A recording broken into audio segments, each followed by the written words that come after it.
আজকে তোমাদের সাথে শেয়ার করব 20 এপ্রিলের দুটি রিসেপশন ব্রাইডের গল্প এবং সেদিন সারাদিন আমাদের সাথে কি কি হয়েছিল। দেখো, প্রথমে কন্টাই পৌঁছে গেছিলাম। কন্টাইয়ের যে একদম মেন রোড থেকে জাস্ট একটু ঢুকতে হয়েছিল। এবার এই রাস্তাতেই যাওয়ার সময় আমাদের মনে হয়েছিল যে এখানে কি আমরা ঠিকঠাক জায়গা দিয়ে যাচ্ছি, কিন্তু তারপর এক দাদার সাথে দেখা হয়। দাদাকে জিজ্ঞেস করাতে দাদা বলল হ্যাঁ এই দিকেই আছে, কিন্তু এগিয়ে গিয়ে দেখলাম ওই দাদা এদের বাড়িরই লোক। তাই মানে আমরা ওনাকেই জিজ্ঞেস করেছিলাম যে আমরা কোথায় যাব। তো যাই হোক, ভালোই হলো, বাড়িতে পৌঁছে গেলাম এবং তাড়াতাড়ি কাজও শুরু করে দিলাম। আর দেখতেই পাচ্ছ বেশ মেকআপ আই মেকআপ প্রায় কমপ্লিট, কিন্তু তার মধ্যে গন্ডগোল হয়ে গেল, মাস্কারা লেগে গেল গালে। তো এটাতে আমি তো ভয় পাই না, তোমাদেরকেও বলবো ভয় পাওয়ার কিছুই নেই। জাস্ট একটু ভালো করে শুকিয়ে নাও আর স্পুলি দিয়ে উঠিয়ে নাও। আর এই সব তাড়াহুড়োর মধ্যে ও একদমই খেয়েছিল না আর খাবেও না বলছিল, কিন্তু আমি বললাম বাড়ির লোককে যে হ্যাঁ ওকে খাইয়ে দাও আস্তে আস্তে করে, আমিও কাজ করছি, আরেকদিকে ওকে খাওয়াতে থাকো। আর আরেকটা কথা বলি, এখানে আমার বেশটা খুব পাতলা, তাই জন্য কিন্তু স্পুলি দিয়ে ওঠাতেই হয়ে গেছে এবং কোনো রকম কোনো স্ক্র্যাচ বা কিছুই হয়নি। কিন্তু যদি মনে হচ্ছে বেশ তোমার মোটা, তাহলে কিন্তু স্ক্র্যাচ পড়ে যাওয়ার চান্স থাকতে পারে। তো সেখানে আবার কিন্তু কাউন্সেলিং করার দরকার হয়। তো কাউন্সেলিংটা সেম টোনে না করে একটু ডার্ক টোনে করবে। এই ছিল তোমাদের জন্য টিপস ছোট্ট করে। আর তারপর দেখো, মানে যেদিক থেকে দেখাবো সেদিক থেকেই বুঝতে পারবে যে ওকে কতটা মিষ্টি, কতটা সুন্দর লাগছিল। পুরো একটা সাজানো গোছানো ঠাকুর বসে আছে। আর মানে কি বলবো, মা লক্ষ্মীর থেকে কিচ্ছু অংশে কম নয়। ওকে আমি যখন সাজাচ্ছিলাম সামনে থেকেও আমি বারবারই বলছিলাম যে তোমাকে পুরো মা লক্ষ্মী ঠাকুর লাগছে। এবং শুধু আমি না, সাথে যারা গিয়েছিল সুদীপা, পঞ্চায়েত, ওরাও বলছিল যে কি সুন্দর লাগছে। আর ও নিজেও খুব খুশি ছিল। আর শুধু রূপেই লক্ষ্মী নয়, ও সত্যি গুণেও লক্ষ্মী। এতটাই শান্ত শিষ্ট, ধৈর্য নিয়ে মানে ধৈর্যশীল, কি বলবার। আর ডিমান্ড তো কিছুই ছিল না। এটা ডিমান্ডের কথা আমি নাই বা বললাম, অনেক ব্রাইডের মানে আমার কাছে আমার যে ব্রাইড থাকে তাদের একটাই ডিমান্ড থাকে, দিদি তোমার মতো করে যেরকম সিম্পল সাজাও ওরকমই সিম্পল করে দাও। সেরকমটা ওর চাওয়াও ছিল এবং ও স্পেশালি বলেছিল যে তুমি যা করবে সেটাই আমার কাছে সুন্দর হবে, তাই আমার কোনো চিন্তা নেই, তুমি যেমন সাজাবে আমি তেমনই সাজবো।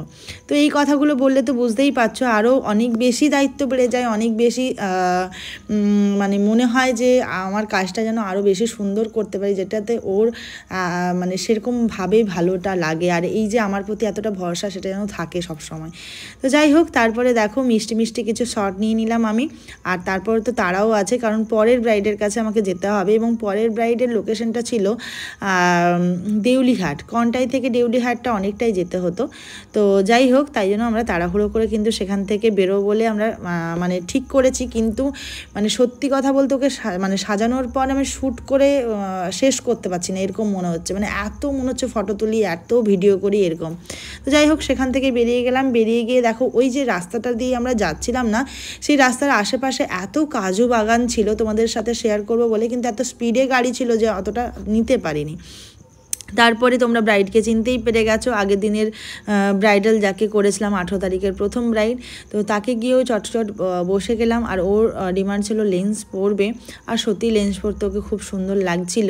তবে লেন্সটা আমি খুব অন্যরকম কালার আমি কাউকেই বলি না নিতে, কারণ আমার ব্রাইডরা ওই যে বললাম ন্যাচারাল চাই। তাই ন্যাচারাল যদি পেতে চাও লুক, তাহলে গ্রে হেজেল এই কালারগুলো থাকলেই বেটার লাগে।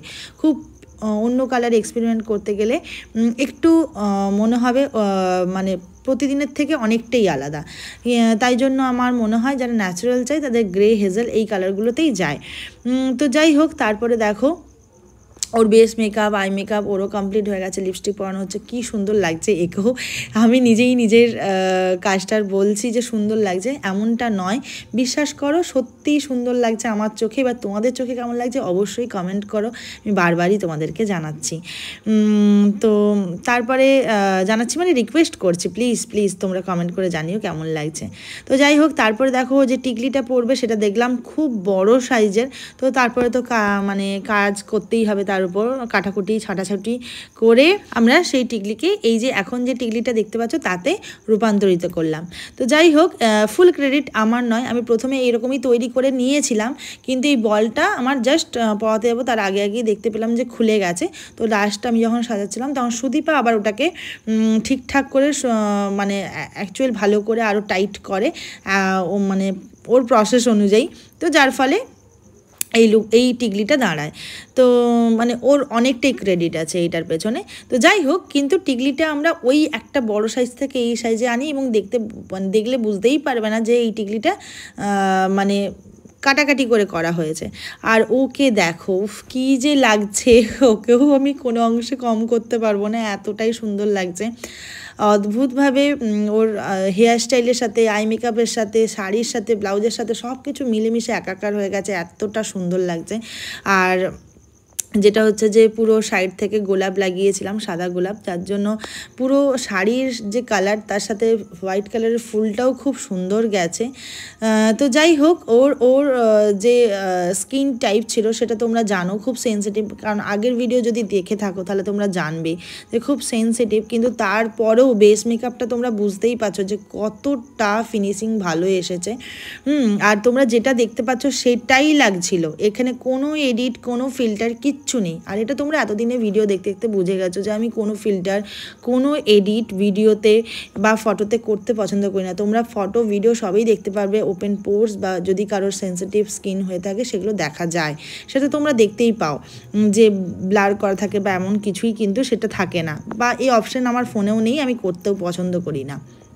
কারণ ক্লায়েন্টের রিয়েল ব্যাপারটা জানা দরকার, সেটা দেখেই যাতে বুক করে এটুকুই আমি চাই। তো যাই হোক, তারপরে দেখো দাদাকেও কিন্তু আমি টাচ আপ দিয়েছিলাম, তো দুইজনকে কি দারুণ মানিয়েছে। এরপর দুজনের ফুটেজ নিয়ে আমরা কিন্তু খাওয়া দাওয়া করেছি ওই দিন। ও অনেক করে বলেছিল, বিয়ের দিনও বলেছিল, বিয়ের দিন আমরা খাওয়া দাওয়া করতে পারিনি, তাই জন্য রিসেপশনে খাওয়া দাওয়া করেছি। আর শুরু হয়ে গেল কালবৈশাখী। এখনও তো সিজন জানোই যে যখন তখন কালবৈশাখী চলে আসবে, কিন্তু বেশ লাগছিল, মানে খুব ভালো লাগছিল, বিশ্বাস করো। প্রচণ্ড প্যাচপ্যাচে গরম ছিল, তারপর এই কালবৈশাখী, উফ কী যে বলবো। আর এখানে শ্রেয়ার গল্প শোনো। মানে এতক্ষণ কটা বাজে আমি দেখছি না, 9:18 সারাদিন কাজে বেরিয়ে গেছিলাম, ঠিক আছে। এখন ফিরছি, হঠাৎ আমি এখন জানতে পারলাম যে এনার কালকে পরীক্ষা। তাতে ভগবান বৃষ্টি দিয়ে দিয়েছে, এবার আমি কখন বাড়ি যাবো ঠিক নেই। তাও আবার বাড়ি যাবে কখন ঠিক নেই, বৃষ্টি দেওয়া হয়েছে, ভগবান দিয়েছে। এবার দেখা যাবে 11টা দেওয়ার সময় গেছে, সকালবেলা ঘুম থেকে উঠবে আর পরীক্ষা দিতে যাবে। ও লাভলি, একদম বাহ, ফাইনাল পরীক্ষা, কনফিডেন্স হতে।